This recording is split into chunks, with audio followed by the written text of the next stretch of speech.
Welcome back, everybody, to the Cinematic Fanatics. Yeah, Panic, give it a go. Dale is out of town. It is me and Ben starting our Christopher Nolan series. Hello. Where we are watching, The Prestige. Yeah, that's what we're watching. One of the best movies of all time. Of all time. I have to say. So, welcome to the Cinematic Fanatics highlights. Here we go. Also, audience, we're drawing out So, me and Gabe have favorites of these two movies, Inception and The Prestige.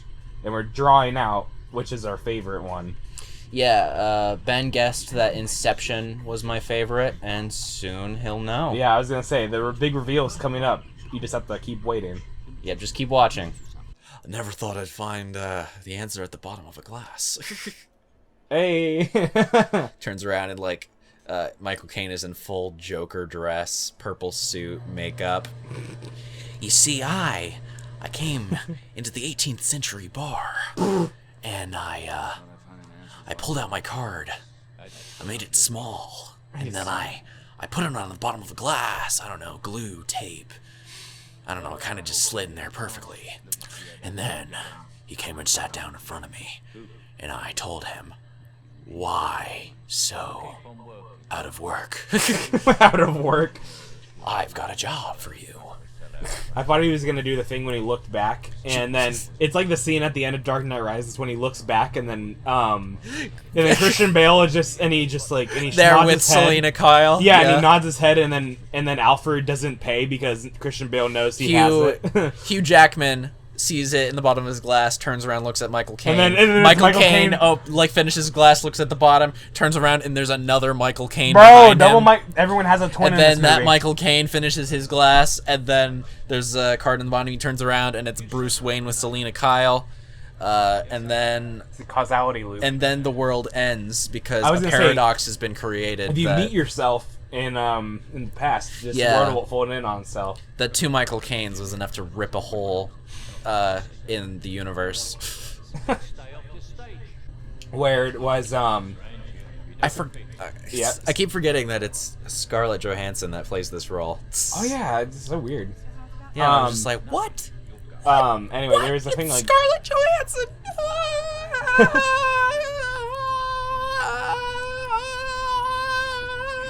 It is. I used to watch Avengers. I used to watch Avengers. Now I Back in my day. Now I watch The Prestige.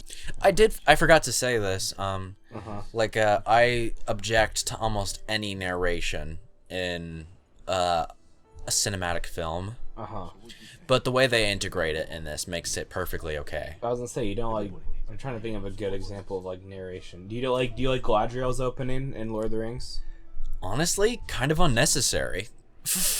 I think it'd be kind of cool if they didn't and you found out on the way, but I understand the exposition. They wanted to give some exposition about like the basic rules for the people who haven't read the book. They're just like, there's like all these rings. There and is all these ways holders. to communicate basic information without narration.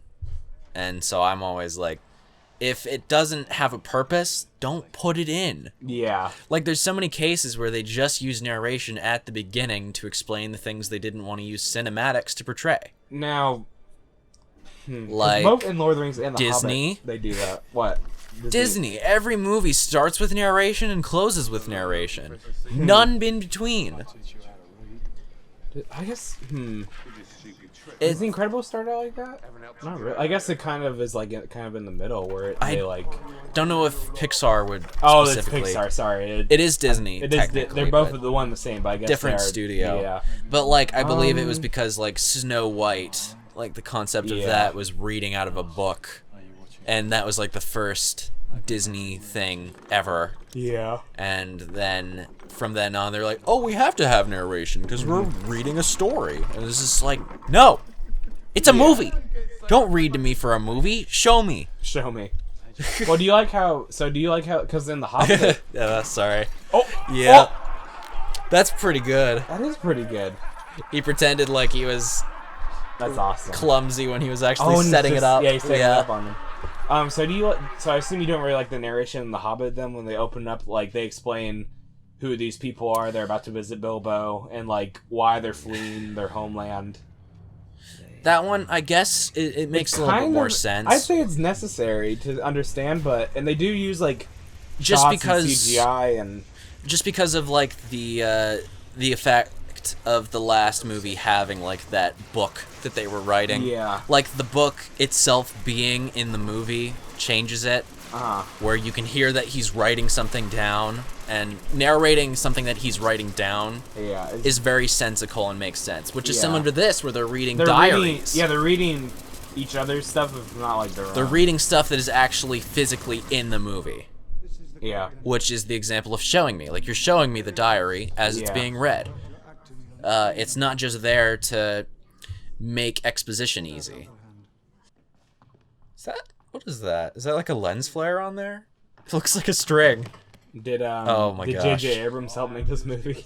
Yeah, J.J. Abrams snuck that Every little thing time in. there's a lens flare, I swear J.J. Abrams has like a... I gotta make it small so Chris doesn't notice. Chris doesn't notice. Yeah, he calls him Chris. Yeah, not Christopher or Mr. Hey, Nolan. J.J., you've been putting lens flares in my movie again? Please, no. Please, it's Mr. No, Abrams. Chris, I haven't. No, Why did I give Christopher Nolan that next? And then... Hey, JJ. Wait, isn't Christopher Nolan's British, right? I believe so. Yeah, I think he has a British accent. Like, Hey, JJ. Hey, JJ. Mine was a little bit more... And what he does, he goes, no, please, it's Mr. Abrams. Ooh. Ah! I'm alive. Saves me cutting you an air hole. Oh no, if he would have gotten hit in the leg, he would have to get a Michael Caine. Oh, dang it. I forgot the Michael Caine. I gotta go get it back. My name's Michael and it's my Caine, so it's a Michael Caine. I'm speechless. So I wonder when is gonna be the reveal of our favorites. I think at the end of this movie I will let me explain this again. I told Ben yeah, one more time. I told Ben to guess which of the two movies we're watching today is my favorite movie of all time. Because either The Prestige or Inception. Time? Yes. Oh my goodness. This is big. I don't really have a favorite movie of all time, but I can see why you personally would love like either of these ones and be favorite movie of all time. Yep, so either The Prestige is my favorite, or Inception, the other one we're going to be watching today that the review will come out for next week. Yeah. I mean, 2 weeks from now, will be revealed. Also, if you want to... Stick around so you can figure that out. If you want to get the answer right now, we're in productions with the company called EA. If you want to get the answer right now, you have to pay $30 to us. Yeah. Link in the description, PayPal. Get it right now. We'll send you a mail invitation that says you want to know what it is. You'll get it after the movie. Get your own custom skins to wrap around your phone screen so you can't see this video anymore. Get your own like makeup or your fake facial hair like Christian Bale's wearing right now. We have our own blend of coffee called the CF coffee, which stands for coffee fee. Get Fallon's glasses right now. You have to pay $50 extra though. They've got popcorn attached to them, Cinematic Fanatic popcorn icon. So in the link in the description, give us your parents' credit card number, and then we will send the popcorn to you in the mail. Parents' credit, not yours. Parents' credit card number. If you do not subscribe at this moment, we will frickin' kill you. If you do not like this video right now, we need 1 million likes on this video right now. I feel like I understood this one more than Inception. I guess I really didn't, since I didn't realize that. Depends on how your brain works, I suppose. There's like the thing where it's like there's like this not mental disease, a mental thing where it's like the more people think they know, the more the less they actually know. Like the more they think they know, the less they actually know. You talking about arrogance? Well, no, but that's not. There's another term for it. It's like that sounds like arrogance. No, it's another scientific term. I know everything. You cannot tell me something I do not know. Well, it's so like try telling me something. Someone will like say they understand something and then actually not, so they think they're smarter. Yeah, I get that. And they think they're smarter than they actually are. I was thinking the same thing, man. Yeah. Yeah, that was funny. Yeah. Yeah, it was. Yeah. Tell me something I don't know. Tell me something I don't know, Ben. So here's something you don't know. Yeah. Yeah. You sure I don't know it? So when